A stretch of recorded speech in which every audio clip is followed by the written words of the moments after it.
我的天哪！有人发明了一种不用电的算术盒，只要移动他的腿，他的手就能算出正确答案，简直太神奇了！哇，这么厉害吗？看起来比计算机都好用，我有点不信。他算的能都对吗？下单。 3 days later， 买回来了一个，今天就来测一测，看看他算的到底准不准。我们先来一个简单的2加3，把这个推到2，然后这边这个推到3，看看这个眼前是几啊？5，真的对了耶！提升一下难度，3加5，8。再来试一个9加5，那这个9就不用动了，这个推到5，看一下啊，14，也是对的耶。这个加法太简单了，我们直接上乘法。乘法的话，需要把这个三角板拿出来，要用这个黄色的2乘以3，看一下啊，6，那再来个3乘以6，3，这个推到6，看看啊，18，也是对的。1乘以9呢？9，5乘以6。30， 7乘以8，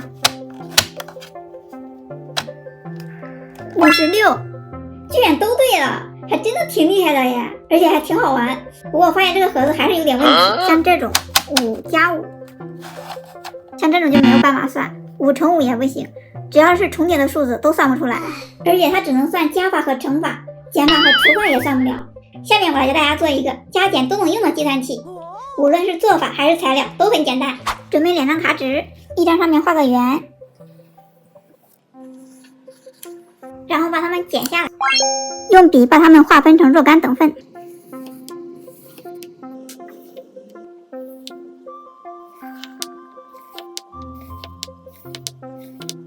画好之后，先在这个大圆上从1依次写上数字。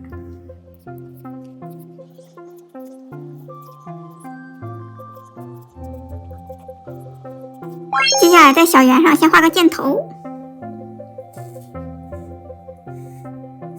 然后再从1依次写上数字。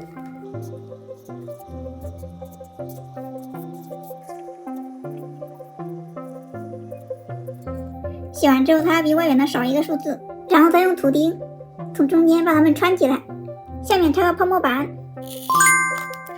这个图钉不要插太紧哦，要可以灵活的转动。这样一个自制的计算器就做好了，既能算加法也能算减法。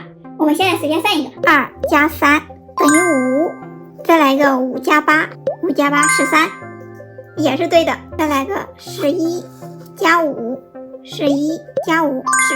我们再来试一下减法，减法要这样看，假如说10减6，这样10减6等于4，就要倒过来看。再来试一个18减9，18减9，箭头指的就是9。13减6，13减6，箭头指的是7，也是对的。怎么样，是不是很简单？而且这个圆形越大，写的数字就越多，计算能力也就越强。想自己试一下的，别忘了点赞收藏哦，拜拜。